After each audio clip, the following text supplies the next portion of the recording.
Sean todos bienvenidos a un nuevo capítulo de Vidas de Fe, un programa que busca honrar la vida de hombres, de mujeres, de obispos que han dedicado su vida al servicio y a la obra del Señor. Hoy, este nuevo capítulo, tenemos un extraordinario invitado, obispo de la Iglesia Anglicana, desde Valdivia hasta Inglaterra, capacitado, parte de lo que es el medio nacional. Estuvo también, ya lo vamos a conversar, en el comentado Hecho Mundial de los Mineros. Estamos con nuestro querido obispo y pastor Alfred Cooper. ¿Cómo está, querido obispo? Roberto, agradeciendo mucho esta oportunidad. No son, excepto momentos como este, que uno piensa en su vida, porque normalmente no hay tiempo para pensar. Pero gracias por esta oportunidad, por las preguntas que me mandaste. Sé que se trata de una entrevista con relación a nuestras vidas, así que estoy muy contento por este momento. Gracias. Como usted lo dice, obispo, son pocos los momentos, el tiempo donde nos sentamos a veces en lo rápido de esta vida.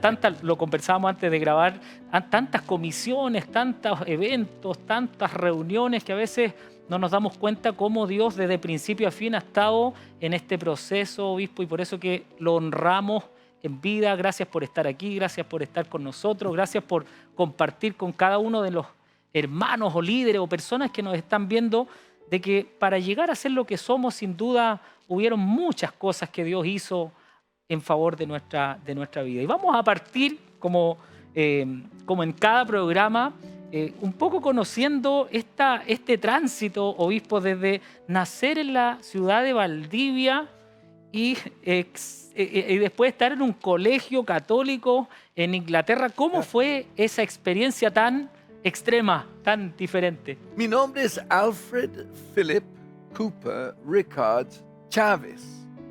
Por ahí se metió un Chávez. ¿Ya? Somos anglo-chilenos. Mi familia llega en 1862. Mi padre trabajaba en Shell y en esos días en Valdivia había una refinería y por eso estábamos ahí cuando yo nací en la clínica alemana. Wow. De ahí nos vinimos a Santiago, pero uno ahora se da cuenta de las decisiones que se tomaron por uno. Yo no tenía idea de lo que estaban pensando para mí, pero mi papá, como muchos anglo-chilenos, siempre quiso haber estudiado en Inglaterra y por la guerra no pudo. Claro. Él fue a la guerra a los 19 años, Segunda Guerra Mundial, Sí. y de ahí en un campo de concentración. Pero en el caso mío, bueno, pasamos a estar por Shell de nuevo en Puerto Rico cuando por un infarto murió a los 35 años. Muy joven. Pues sí, muy joven. Yo tenía 8 años. Pero mi mamá fue fiel a su visión. Volvimos acá a Chile, vivíamos en Américo Vespucio con Bilbao, que era el final de la ciudad en esos días. Mis primos y yo sacábamos de ahí los arcos de los árboles y hacíamos de la flecha del pasto. Pero fui al colegio Grange, como pasa con muchos, y me acuerdo el día que el rector me dijo: Mr. Cooper, usted ha sido aceptado para ir a su colegio de Oratory School en Inglaterra, que era un colegio católico. Habíamos sido criados católicos todos, como esa disposición de ley obligaba. Si mi papá protestante, Cooper protestante, se casaba con una mujer católica, Chávez, Rickard Chávez era ella, entonces los hijos debían ser criados católicos y fui criado un buen católico. Fui al colegio allá.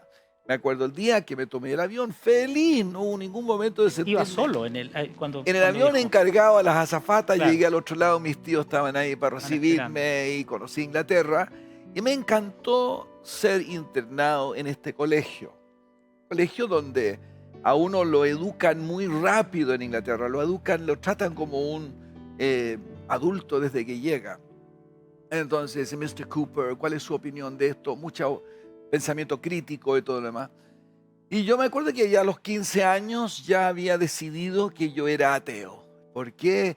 Leyendo Sartre, Anouilh, en el colegio, decidí, es que yo no veo que haya un Dios. Claro. No era culpa del colegio, el colegio era muy bueno. Cuestionamiento que usted tenía. Era más bien convicción y ser honesto con lo que yo entendía. Y además mis visitas a Chile, mis amigos, todos íbamos creciendo, 16 años, y eran todos marxistas. Todos pasamos a ser marxistas pensando en ese tiempo, en los años 60, que no había otra manera de cambiar estas oligarquías en Chile que tenían de alguna manera aprisionada al Sí, pueblo. Entonces sí. el marxismo te daba la única solución. Y si eras ateo, el marxismo daba un progreso científico a la historia. Entonces uno, sin darse cuenta, se embarcaba. Precisamente por eso le preguntaba, porque en su juventud usted la vive en el viejo continente y de alguna manera en los años 60, bueno, la posmodernidad desde los 70, pero ¿cómo se vive, obispo, ese momento histórico con el ser en construcción que en ese momento estaba, además lidiando entre lo que era Chile, que era abismalmente diferente a lo que era Europa? ¿Cómo se vivía además ese proceso de la posmodernidad que justo se da en su Bueno, yo juventud? llegué en el año 63. Tres cosas pasaron en Inglaterra en ese año. Uno, The Beatles Ah, sí. soltaron She Loves You.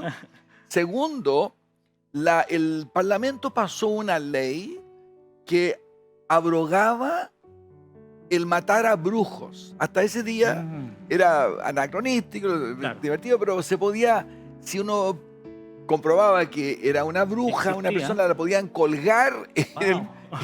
en En la la plaza plaza, central. sí. Pero, y la tercera cosa que también pasó ese año es que un obispo, Robinson, anglicano, dijo, soy ateo. Año 63 cambió para siempre Inglaterra.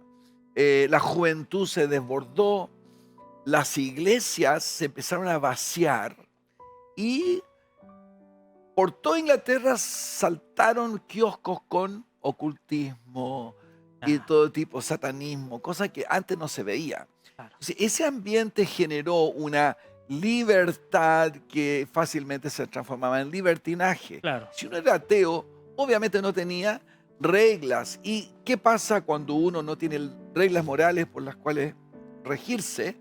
Llegan a Vivía extremos, claro, egoístamente. claro. Uno hace hedonistamente, Hedonistamente, vive lo claro. que uno quiere. La Pero satisfacción, eso también trae sus problemas. claro. Eso, a propósito de lo que estamos hablando, de este contexto sociocultural que se vivía en los años 60, 70, eh, además, usted tiene una experiencia, me gustaría que lo conversáramos un poco respecto al ocultismo, a, Sí, sí, a estos credos, ¿verdad? Que hoy claro. día para nosotros es un aprendizaje, sobre todo para todos los que estamos viendo de cómo esta estructura social y Ya. cultural, cómo pueden a veces tensionar a un joven o el pensamiento de un joven y llegar a estos extremos que en definitiva no son buenos para nuestra espiritualidad, lo que hoy día entendemos espiritualmente. Pero ¿cómo fue su experiencia con estos Bueno, credos? Roberto, te dije que cuando uno es ateo, esto acarrea ciertos problemas. Uno de esos problemas es un vacío espiritual. Entonces yo me puse a buscar o en marihuana, como estaban todos haciendo, o en misticismo, religiones, hinduismo, algo que llenara ese vacío. Yo creo que en cierto sentido todos están haciendo eso sin darse cuenta que están llenando ese vacío con muchas cosas. Un Claro. día un amigo mío volvió de una fiesta y dijo, hoy hicimos esta cosa rara del Ouija y funcionó. Yo me enfurecí. Dije, eso tú no puedes, tú eres un buen materialista, no digas esa tontería. Funcionó, me dijo, vamos a probar. Así que yo vamos a desprobarlo. Puse una mesa, pusimos los papeles y empezamos y la cosa se empezó a mover y nos reíamos, era chacota, Claro. primer día. Y después la cosa empezó a hablarnos información que nadie podía tener y después se comprobaba. Y ahí se nos derrumbó nuestro racionalismo y materialismo. Había algo Era un más juego hasta ese allá. momento, después ya dejó de serlo. Claro, Claro, y después pasó a ser trágico porque claro. la cosa profetizaba que alguien tendría un accidente, una mamá, y efectivamente al día siguiente la tuvo. Pero yo creo que debo ir al libro de Guinness, de Ujú. Records, Sí, porque no sabía. Un día vinieron los cristianos, habíamos estado haciendo esto por 5 días. Llegaron, tocaron la puerta, oiga, no hagan esto, se están abriendo al poder de Satanás. Bueno, yo los eché de la pieza, furioso, típica ¿qué están haciendo intromisión aquí? de los Claro. Sí, sí. canutos, ese tipo de... ¿Qué Ajá, creen? Nosotros estamos haciendo lo nuestro, ajá. ustedes hagan lo suyo. El típico discurso Sí, moderno, tolerancia. Bueno, pero efectivamente puse mi dedo en el vaso esa noche y algo se me metió y entré en pánico. Para abreviar, no pude zafarme de este sentir de malevolidad, mm, de algo que me arrastraba y que tomaba posesión de mí. Y bueno, hasta que me acordé de la oración que en el colegio habíamos recitado todos los días. Y empecé calladito, nadie me veía. Padre nuestro que está en los cielos, como ventríloco así. Padre nuestro. Oré. El momento que empecé con Padre nuestro, ¡pum! Saltó este demonio que ahora sé de mí y paró el vaso. Lo hice 5 veces y las 5 veces paró. Entonces le dije a la mamá, oye, algo raro está pasando con nuestro experimento cada vez que yo oro. Y esa noche todos estaban aterrorizados. No sabía yo que esos cristianos estaban al lado, en la pieza al lado, orando por nosotros. Y por eso pasó esto. Pero yo era ateo. Dije, mira, ¿qué se hace en las películas? Estamos todos, vamos, tomé los papeles. Digan conmigo, Padre nuestro. Hicimos un exorcismo ateo. Pero esa fue mi experiencia. Después de eso lo que me pasó es que me di cuenta que había una dimensión más allá de lo material y lo racional. Y eso me abrió a la espiritualidad hindú y otras cosas por un tiempo. Hasta que me encontré con unos cristianos.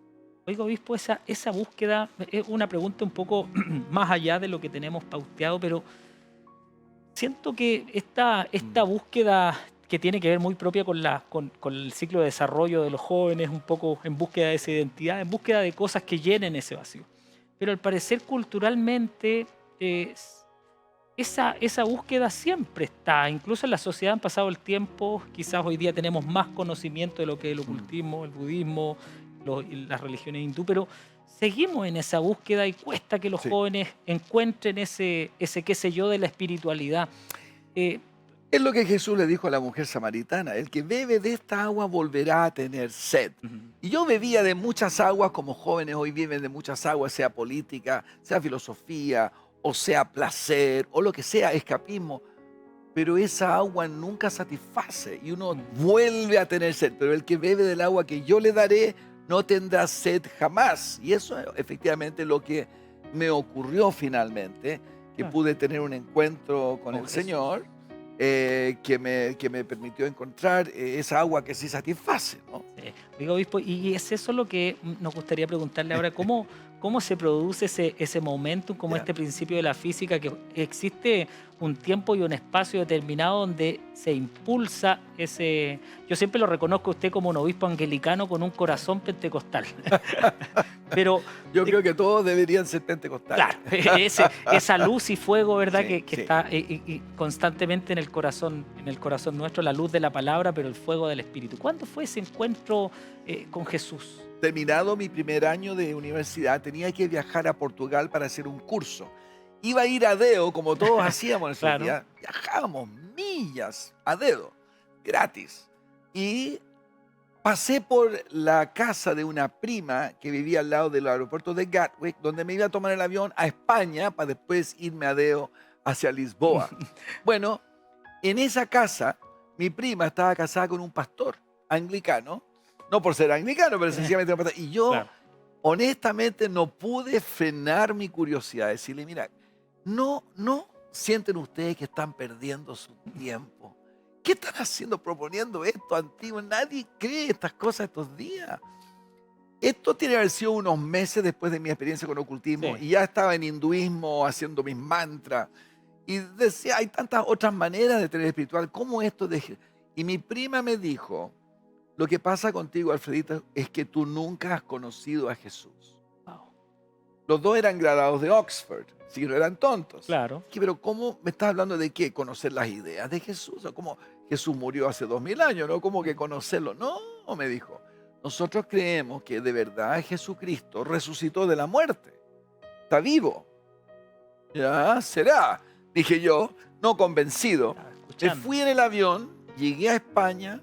Estaba leyendo en la universidad la Edad de Oro de España, entonces San Juan de la Cruz, Teresa de Ávila eran parte de mi currículum. Claro. Y justo en Segovia estaba la casucha de San Juan de la Cruz. Pasé por ahí, qué increíble que gente fuera tan creyente como este hombre. Y los poemas de San Juan de la Cruz extraordinarios, son como cantar de cantares, es un encuentro con Dios.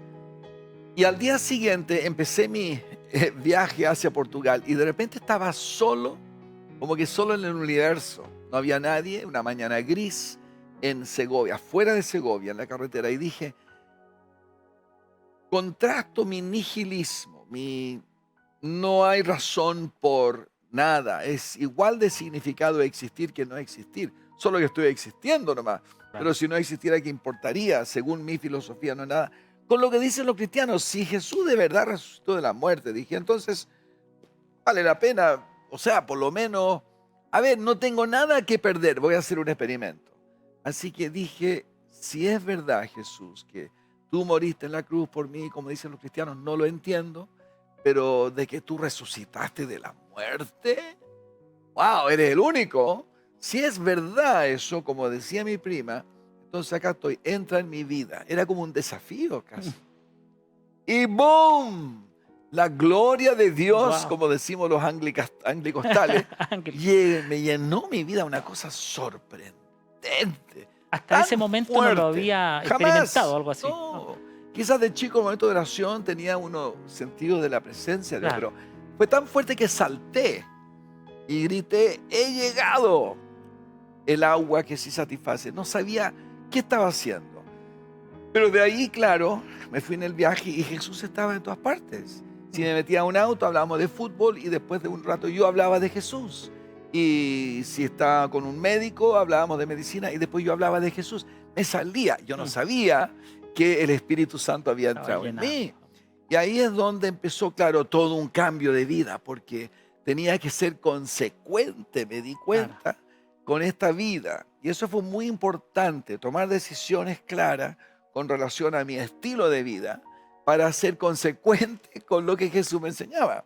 Y ahí vino todo un proceso de vuelta a la universidad, repensamiento, marxismo, materialismo, filosofía, Jesús, Biblia, todo eso pasó en un año de discipulado con una célula de amigos en la universidad, que creo siempre es muy clave en nuestras universidades tener estas células, Claro, buscar, los que hay grupos. tantos jóvenes igual que yo que tienen hambre. Sí fue como comenzó mi vida junto al Señor. Y así continué un tiempo hasta terminar la universidad y ahí en la universidad fuimos evangelizadores. Oiga, obispo, eso mismo, posterior a este tiempo de la universidad, ¿qué significa para usted la escuela secundaria Montserrat?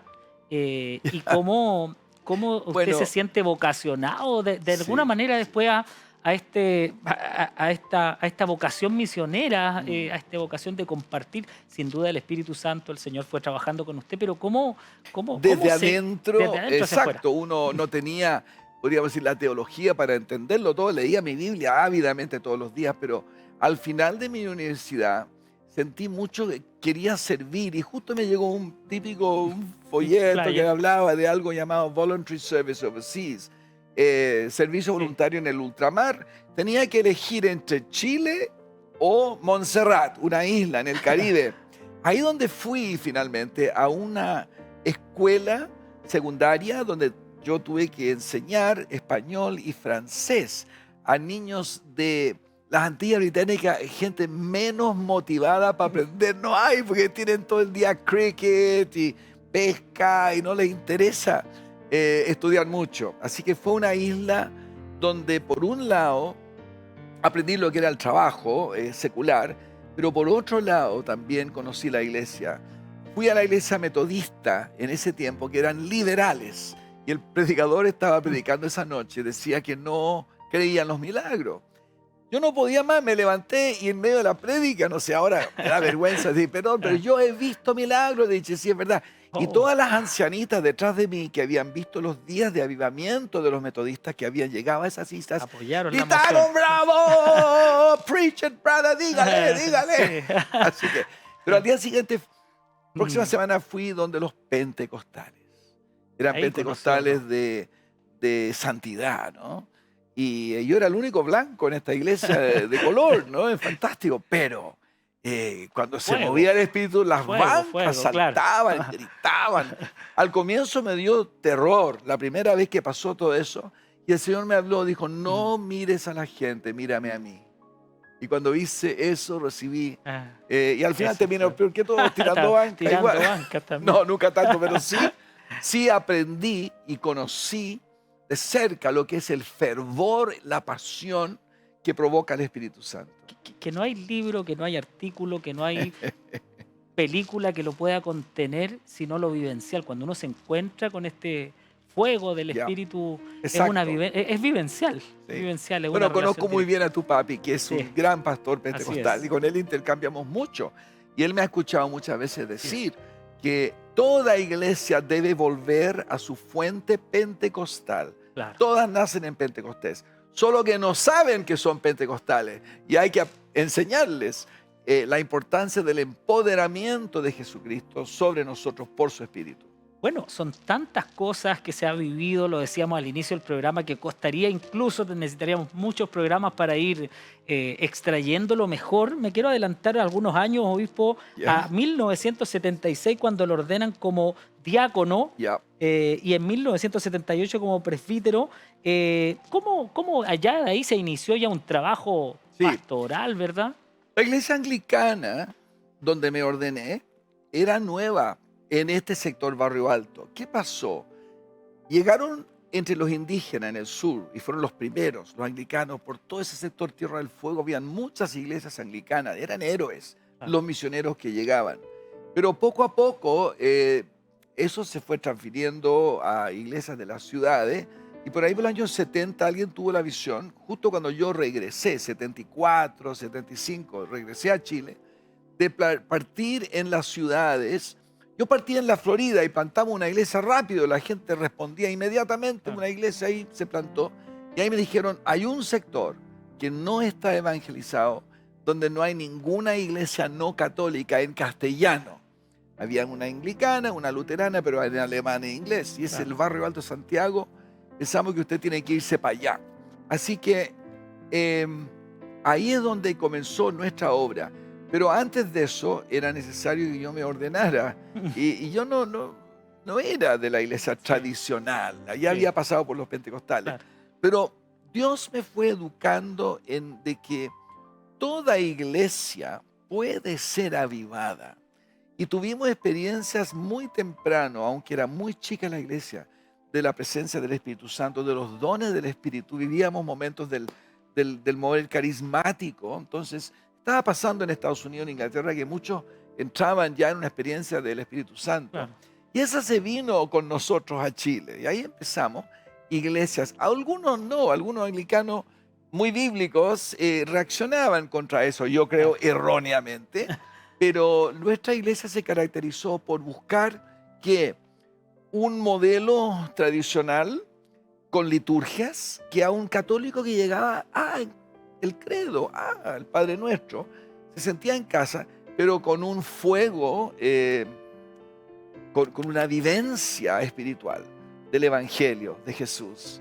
Y esa combinación pegó, golpeó. Y por eso la iglesia empezó a tomar, la primera iglesia en Providencia, se llenó rápido a 300 personas, después fuimos a donde estoy ahora, Las Condes, y de ahí cambiamos el modelo. En vez de yo ir plantando iglesias, me quedé en la Trinidad, donde estoy hasta el día de hoy, y enviamos obreros a plantar otras iglesias, y las cubrimos un tiempo hasta que surgen, y así hemos plantado 6 iglesias en este sector del Barrio Alto. Bueno, obispo, este momento que estamos acá es posible también, un buen momento, una buena conversación, siempre se da con un rico y buen café, ¿verdad, obispo? Sí. Y gracias a nuestro auspiciador de Cafetería Paula, que nos acompaña todos los programas. Ahí están las redes sociales y en los cortes comerciales usted va a poder ver la infografía y ricos pasteles y cafés que podemos compartir. Gracias, Café Paula, por estar con nosotros.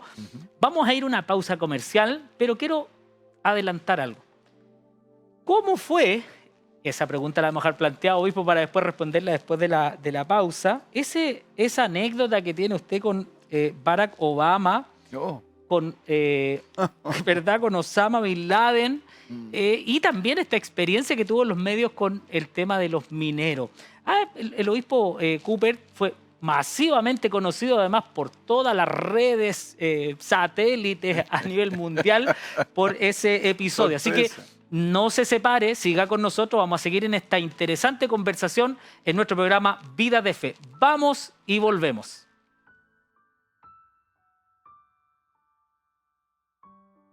El 2024 se disfruta en el 15.1. Programas para la familia. ¿Curso no acepta?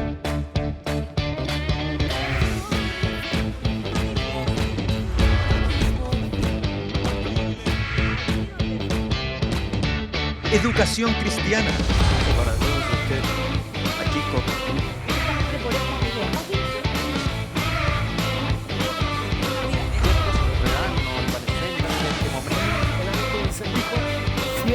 programas para compartir.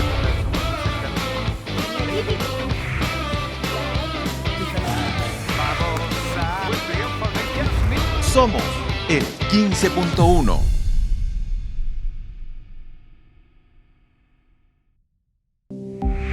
¿Quieres ser parte de nuestros colaboradores? Ofrenda en nuestra cuenta ONG Enlace Solidario. RUT 65.380.500-4. Banco Estado. Cuenta corriente. Somos el 15.1. Visita nuestra página web www.15uno.cl.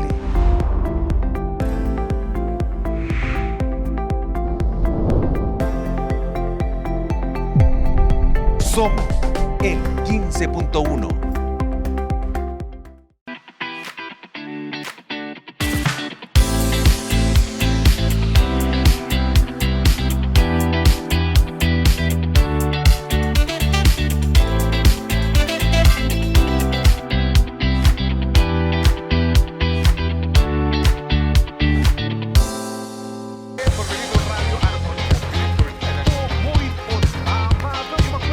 Radio TV, música, recuerdos y una grata compañía. Viernes, 22 horas. Somos el 15.1.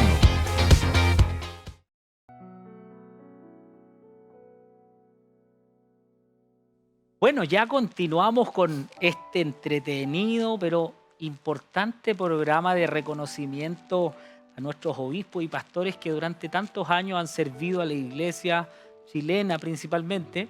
Continuamos con nuestro querido obispo Alfred y hay una anécdota que le había pedido yo antes del corte que nos comentara, que es esta relación con Barack Obama, Osama Bin Laden. Esto lo puede encontrar usted también en el libro que escribió nuestro obispo desde el Palacio. Desde el Palacio, ¿cierto? Sí, Que está en la Sociedad Sociedad Bíblica. Bíblica. Ahí está en la Sociedad Bíblica, está en inglés. Sí, sí habla, está en Amazon, Inside the Palacio. Y ahí lo pueden encontrar. Y ahí hay una anécdota que nos gustaría que nos compartiera esta relación. Sí, quizás primero contarle por qué estuve Adelante. en el Palacio. Ah, por Estaba supuesto. yo en el gimnasio. Todo pastor debía ir al gimnasio, digo yo, para lidiar con los pecados de la congregación. Estaba haciendo mis sentadillas cuando me llaman por teléfono. Me dicen, usted, el pastor Cooper, sí, le voy a pasar con el presidente de la República. Y yo pensé que era uno de mis líderes haciéndome una broma. Dije, claro, yo soy súper matado. Y de repente tengo que callarme porque escucho a Piñera que me invita a ser capellán. Yo entro al Palacio y digo, sí, ok, Señor. Y ahí entro orando mucho, buscando al Señor y pidiendo a Dios que Él use este periodo para influir. Y claro, vino todo el episodio de los mineros, los 33 mineros. Fue algo increíble. Mundialmente. Muchos nos conocen en Chile por ese episodio, en realidad. Exacto. Ahí empezamos en la capilla, es donde el obispo Ana Balón en ese tiempo levantó la foto de los mineros en el diario y la puso ahí en la mesa. Y de ahí se armó una cadena de oración, de que esos 10 días donde no se sabía nada, Claro.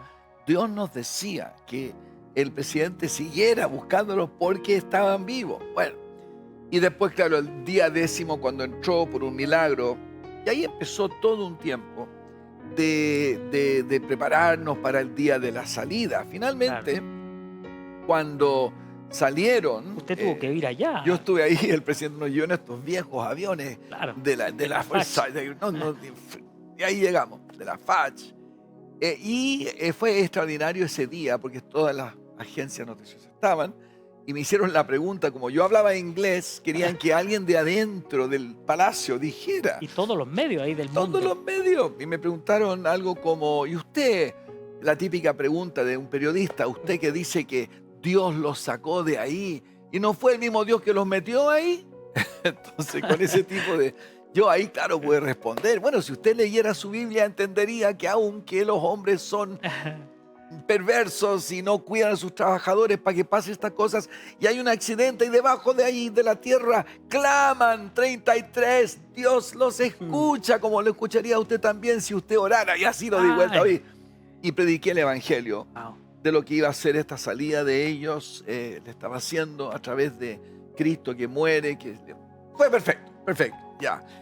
De ahí me sorprendió, yo fui como el primero en verlos porque llegaban al hospital donde estaba yo, y a José Enríquez, quien era el pastor, quien abajo en realidad puso el ambiente con oración, con tres gloria a Dios, a todos esos mineros. Estaban ahí mismo en el campamento. Plantó una iglesia pentecostal ahí abajo, él era uno de los mineros. Sí. Yo me fui donde él el día que estaban todos juntos con el presidente y le dije, usted va a viajar, Dios me mostró, usted va a viajar. No sabía que yo iba a viajar con él.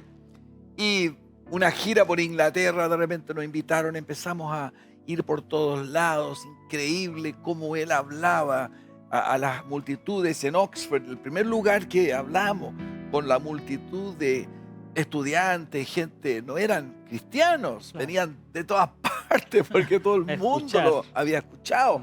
Uno iba por una callecita en Inglaterra nomás y entraba a una pequeña tienda y le decía, mire, este es uno de los mineros. No, todo el mundo venía, todo el mundo. Él me dijo, oye, si me pusieras una peluca pensaría que soy un Beatle. Así, típico. Y él le hablaba a la gente. Y eso que ustedes se están poniendo ateos, decía acá, escucho que se están poniendo ateos ustedes. Y todos los ingleses medio, ¿cómo puede ser? Ustedes no mandaron la Biblia, ustedes no mandaron a misioneros y yo soy cristiano por eso y usted ateo, ¿cómo puede ser? Pero le digo algo, usted ateo, si hubiese estado conmigo al fondo de la mina en 38 grados centígrados, sin agua, sin luz, sin comida, usted habría sido igual que el resto de los ateos, arrodillados, clamando a Dios que lo salvara. No le va a durar mucho su ateísmo. Bueno, así hablaba, increíble, y llegaba muy bien. De repente llegó una llamada telefónica desde Washington, que el presidente Obama nos quería allá para su prayer breakfast, su desayuno de oración, donde 3.500 personas. Quien quiere ser alguien en Washington tiene que ir a ese desayuno, a ese evento. Quería que fuéramos. ¡Wow! Pero dije, no, imposible, estamos en Inglaterra, tenemos que irnos a Irlanda. Pero el gran silencio al otro lado me decía que uno no le dice no al presidente de los Estados Unidos. Arreglamos la cosa. De repente nos encontramos en un avión yendo a Washington. Y ahí fue tremendo. Pasearme con el minero, él ver su nombre al lado del nombre del presidente de los Estados Unidos, le cayeron lágrimas y mi papá, si hubiese visto esto, era como un sueño, ¿ya? Bueno, empezamos y de repente entró Obama y vino directo donde nosotros, dijo, yo a ustedes los miré toda la noche, no pude dormir, vi eso, fue maravilloso, de lo más cercano, informal y amigable. Y después del testimonio del minero que sacudió 5 minutos, lo aplaudieron después, increíble. Bueno, Obama se acercó donde mí y me dijo, bueno, los vemos en abril. Sí, presidente, ¿por qué? Bueno, porque vamos para allá, pues, su presidente. Muy bien, nos vemos. Llega abril, estamos en el palacio y el presidente me pone al lado, al lado del patio de las camelias, donde estaba el punto de prensa. Claro. Y ahí al lado había todo tipo de griterío pasando. Yo estaba ahí porque iban a pasar delante mío. Y bueno, yo tenía un speech, porque hay que tener siempre en la moneda un speech, llamado un speech de elevador, de que tiene que ser suficientemente incisivo y corto para en el trayecto de un ascensor darlo. Lo tenía listo. Llegan los dos presidentes. Presidente, no sé si se acuerda de mí, pero fuimos con el minero, pero claro que sí, empezó a golpearme de nuevo. Y yo traté de ser lo más circunspecto posible, el lado inglés mío. Presidente, mire, y fíjese que estamos orando los evangélicos, ahí está mi speech. Que todo lo que ustedes deciden sea guiado por nadie menos que el Espíritu Santo. Wow. Y él sonrió y dijo, tenemos que tomar una foto de este momento. We gotta have a photo of this moment. Bueno, y ahí nos habían dicho que no se podía tomar fotos. No podemos, un selfie, no. Pero si el presidente lo dijo. Casi se prohibían los celulares. Claro. Incluso, entonces... Por tema de seguridad, por tantas cosas. ¿Por qué quiso él esa foto? Después supimos que durante esos días había recibido la noticia de dónde estaba Osama Bin Laden. Pero hay que ver la película La Noche Oscura, más oscura, donde relata una periodista estadounidense que ella da el informe, pero nadie la pesca. De que no estaba en Afganistán, estaba en Pakistán. Bueno, y un día mirando la película con la Hillary, mi esposa, y a ver, ella escribía en una ventana los días desde que ella había anunciado esto. Bueno, hay que decir, para cortar, ella justamente nos llevó con esos días al momento que estaba Obama en el palacio. Y yo creo, me gusta pensar que ese día él venía, tremenda decisión que tengo que tomar, ¿cómo lo hacemos? ¿Es o no es verdad esto? Y ahí viene alguien y le dice, estamos orando que cada decisión que usted toma sea guiada por el Espíritu Santo. Así que me gusta pensar que yo influí para que pescaran a Bin Laden. No sé. Lo que sí sé es que Obama, muy abierto, sí, siempre a lo que fue el testimonio desde Chile. Sí. Oiga, obispo, al escucharlo, esta anécdota que de alguna manera refleja cómo actúa el Señor con corazones que se dejan moldear por Él, porque parece una anécdota, pero la profundidad espiritual que contiene esta anécdota es como decir, todos desearíamos ser un Alfred utilizado por el Señor.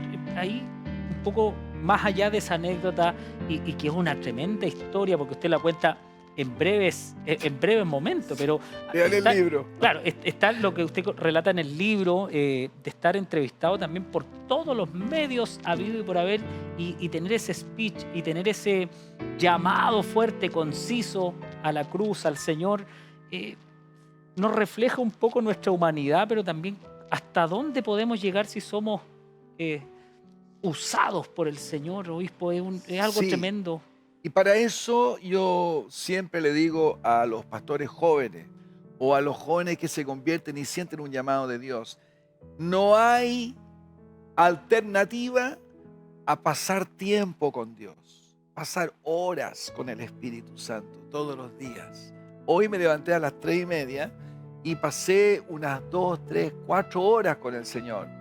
Y hago eso todos los días, no todos los días a las 3:30, a las 4, 5. Es algo que es mío, no todos hacen eso o pueden hacer eso. Otros pasan horas desde las 8 hasta las 12, pero yo llamo eso la fábrica de perfumes. Ahí leo la palabra, estudio también la palabra, y claro, me he persuadido de que la Biblia es la palabra de Dios, escrita por el Espíritu Santo. Y de verdad, esta Biblia que leo todos los días y que me nutre, me prepara para esos momentos. Son momentos relatados, no más momentos, pero son momentos como el periscopio que sale del mar de un momento y sale y wow, y después baja. Y todo el resto del tiempo es el que va preparando esos momentos. Pero hay promesas en la Escritura de que si buscamos al Señor, Él hace el fruto. Entonces yo digo, la fábrica de perfumes la llamo, porque hay gente que trabaja en una fábrica de perfumes. Trabajan, ponte, de 8 a 6 y salen de ahí, siempre digo, y no importa si se cambian de ropa, se duchan, igual esa aldea en Francia, normalmente en Francia son aldeas, se llena de perfume. Y si uno pasa tiempo con Dios, no importa qué hace, dónde va, de alguna manera u otra el perfume de Dios. Eso pasó en La Moneda. Mucha gente, a veces uno se encontraba con un ministro llorando, pasando tiempos difíciles. Uno nada más que estaba con ellos y agradecían mucho ese solo estar con ellos. Muchas oportunidades así surgen todos los días. Eso es en La Moneda, pero en la vida diaria como pastor tenemos que asegurar que tenemos salidas a colegios, universidades. Ahora quiero entrar y este tipo de cosas, usar los medios para que este perfume llegue. No hay nada como esto. es un poco, obispo, lo que ha pasado con la iglesia chilena, sin ser abrupto en el cambio de tema, pero que nos ha costado esta unidad, precisamente porque se trata menos de nosotros y más del Señor. Mi padre lo llama el jardín de la oración o el huerto de la oración, Sí, ya. otro la fábrica de perfume. La esencia es buscar la llenura constante. Yo siempre lo pienso como el Espíritu Santo, a veces no como el sentarnos junto a las aguas o sumergirnos, sino que como un torrente constante de la vivencia Sí. cotidiana, diaria, Sí. humana, espiritual, trascendente con el Espíritu Santo. Desde ahí, Sí.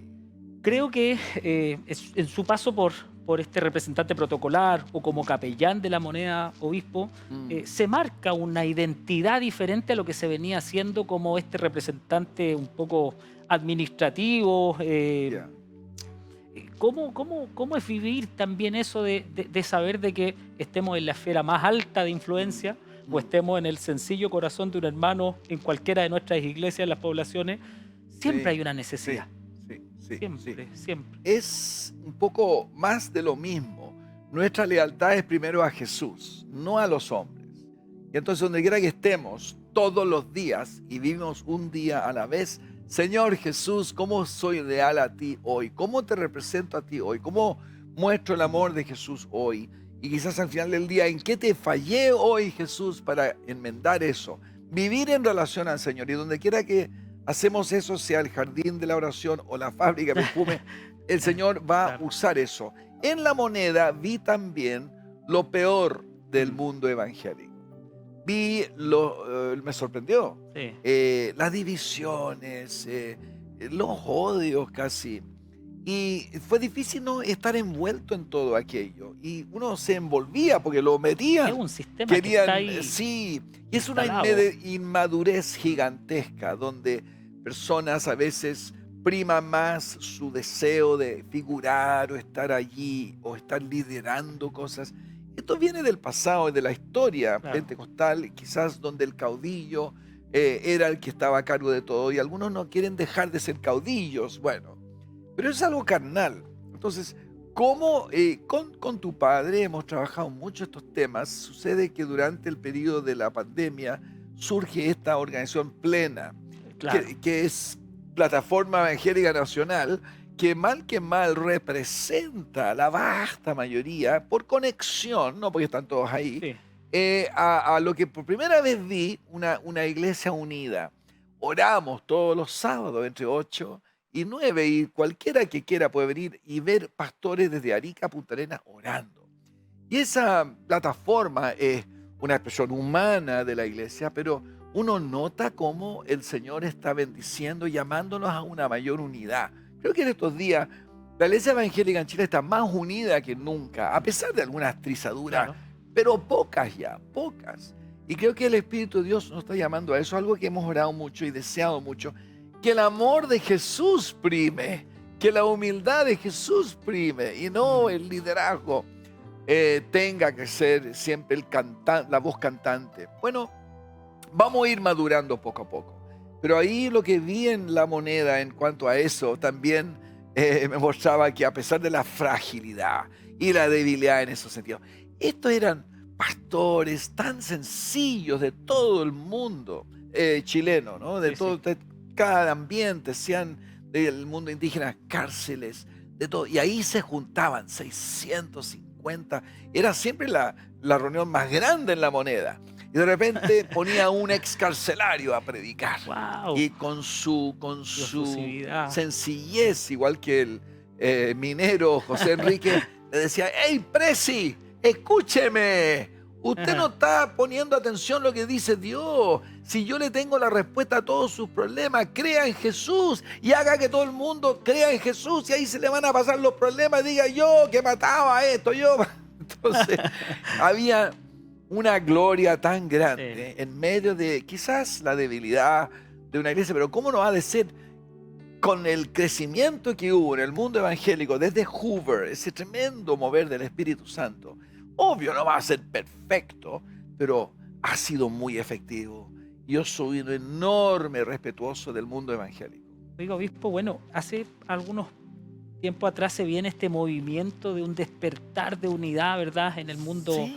evangélico, en el mundo pentecostal, en diferentes denominaciones, transversalmente. Y Plena ha ejercido, como usted lo dice, un rol muy importante representando, diría yo, el 80% de la representatividad eclesiástica.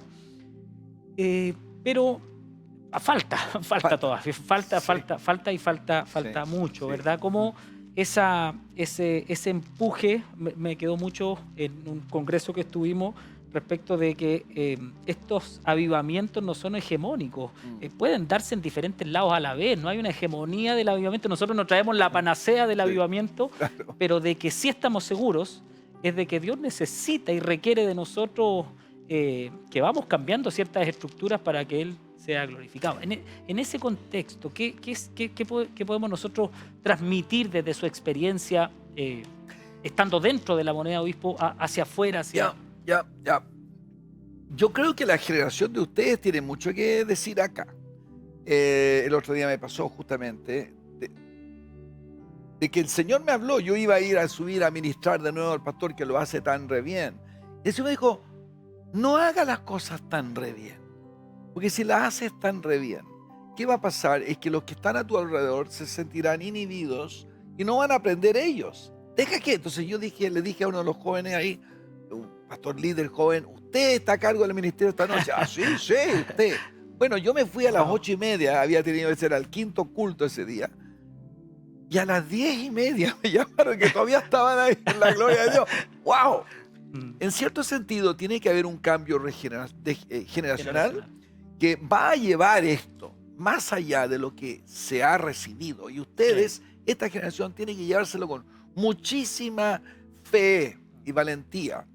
Claro, hay que lidiar con los que dicen, mira, esta es la verdad, esta es mi verdad. Mientras yo estaba en la moneda, por lo menos 4 grupos muy amorosos, pero apostólicos, ¿no?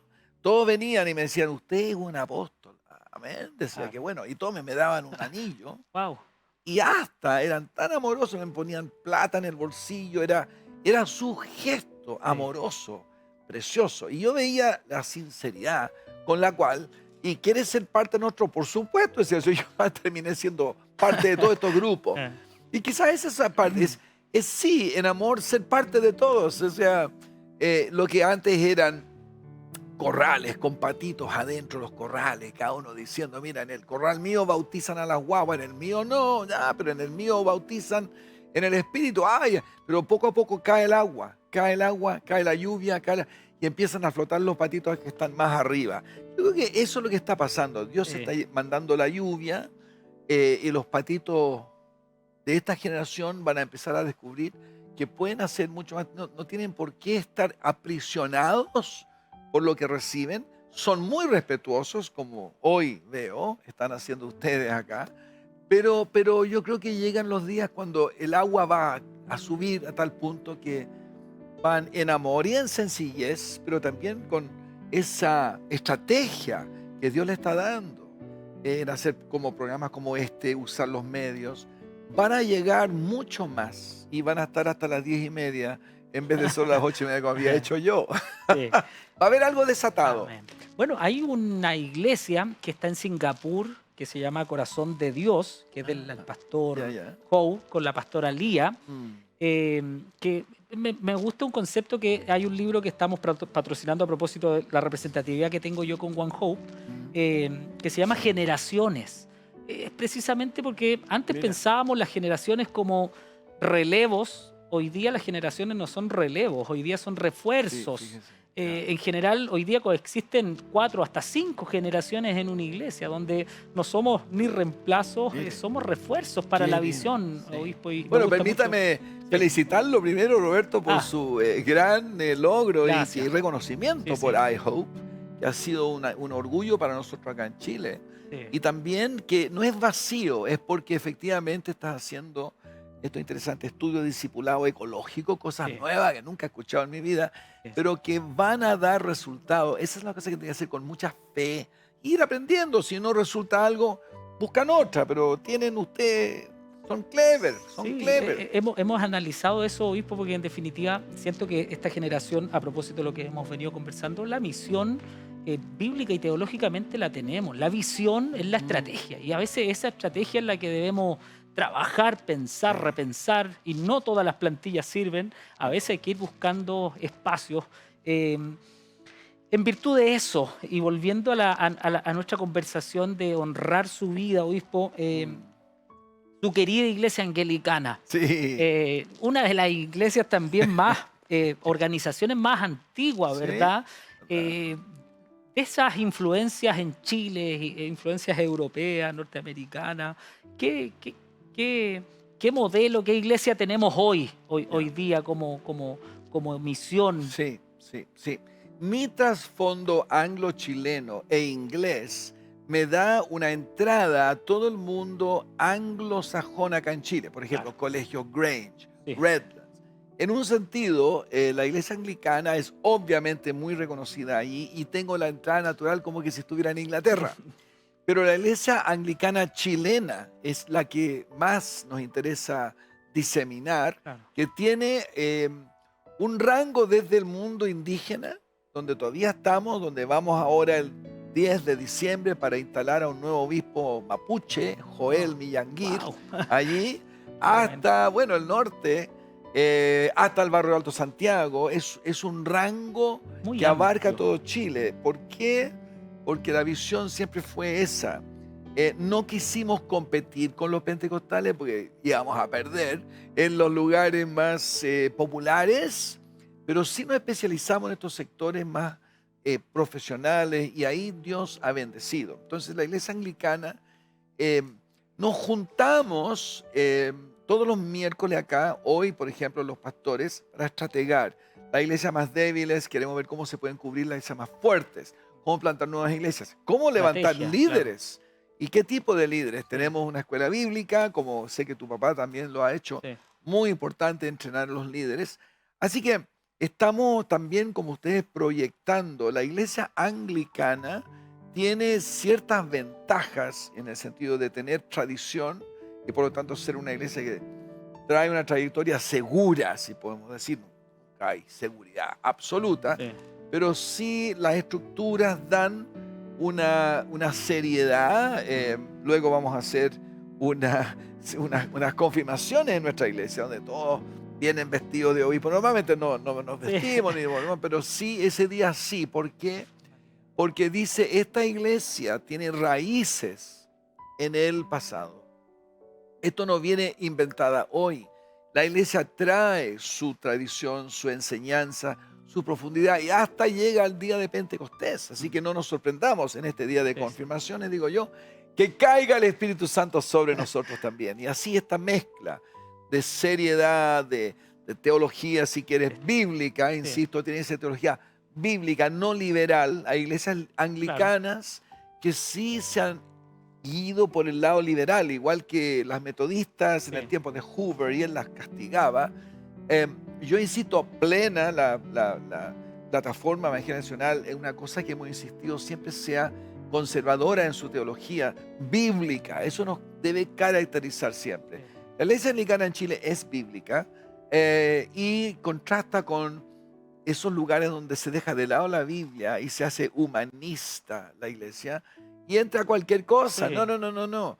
Debe mantenerse bíblica la iglesia si va a hacer sal y luz hoy día. Si no, la sal Es será, amorfa, una iglesia amorfa. claro, pisoteada debajo. No Sí. sirve para nada la iglesia si no tiene sal y si no es luz. Oiga, obispo, bueno, el tiempo se nos ha ido muy rápido, Tan pero rápido. preguntarle cómo en este mundo tan ocupado de tantas cosas que vive usted también, por las diferentes actividades y cosas que hace, una de las cosas que hemos aprendido es que el conocimiento no es algo que se alcanza y no seguimos creciendo más. Es muy por el contrario, es muy dinámico y siempre hay que ir refrescando. Y tengo esa idea de que usted acaba de terminar su doctorado. Obispo, Claro. cuéntenos un poquito de eso. Hace como 6 años pensé jubilar, ¿ya? Ahora tengo 73 años, dije, bueno, es hora de jubilar. Y me había encantado, en ese tiempo yo había hecho un magíster, pero ahora quería lo más profundo, quería hacer un doctorado.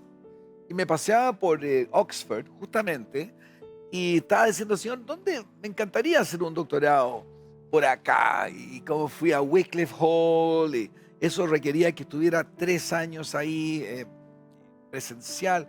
Y de repente entro a algo llamado Oxford Center of Mission Studies, que estaba muy cerca, y ahí el rector de ese college me mira y me dice, en inglés, claro, pero en chileno él salía, vos eres el gallo.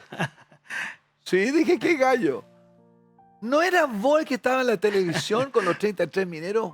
Aquí delante usted está el hombre, decía. Cuando te vi, sabía que tenías que hacer un doctorado en este college. Imagínense. Dios lo hizo. Así que ahí me metí. Wow. Y es un proceso extraordinario, Qué bueno. como lo hacen en Inglaterra. Es Sí. muy intenso. Es una investigación que uno mismo lleva a cabo con unos supervisores. En este caso, Luis Orellana fue mi supervisor chileno. Y investigué la teología de Hoover y le hice el favor a Hoover de escribir su teología. Pero de Hoover el metodista, Hoover el pentecostal y Hoover el metodista Qué pentecostal. tremendo. Extraordinario lo que Wow. él hizo.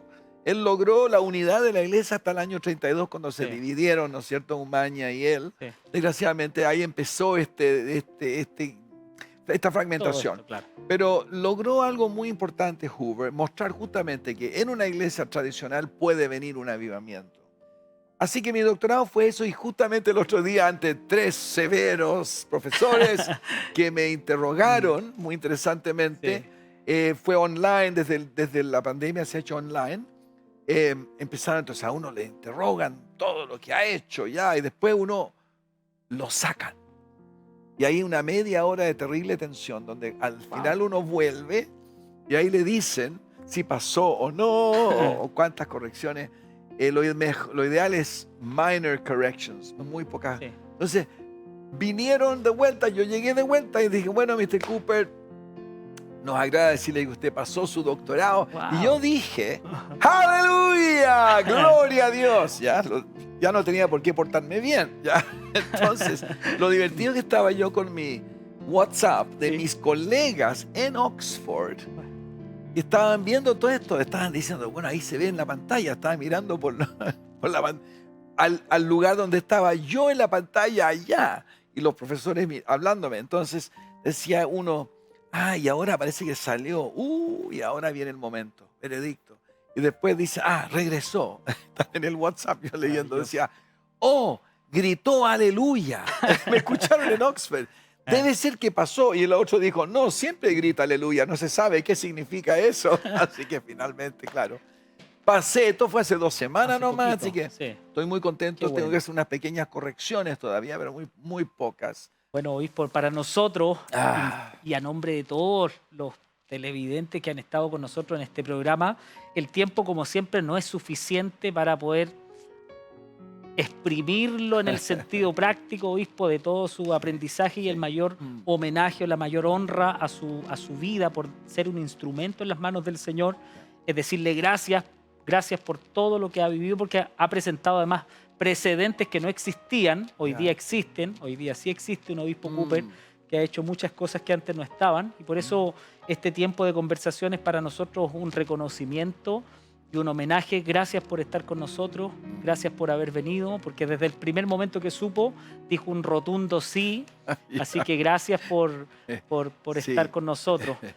Roberto, como soy un hombre de televisión, hemos tenido programas, sé lo importante que es para alguien que organiza estos programas. Pero también gracias por esta oportunidad. No me acuerdo jamás haber hecho algo así y agradezco profundamente esto y espero que lo que he dicho trae gloria al Señor Jesús y persuade a gente que vea esto, que lo más importante es doblegar su rodilla ante el Señor y servirle a Él. Así Y eso es. trae la vida abundante que ustedes han escuchado en Un Siervo. Amén. Hablando del doctorado, le estoy diciendo a la gente, me dice, oye, ¿qué le llamamos ahora doctor? Dije, no, llámenme MPSG. ¿Qué es eso? ¿Qué es eso?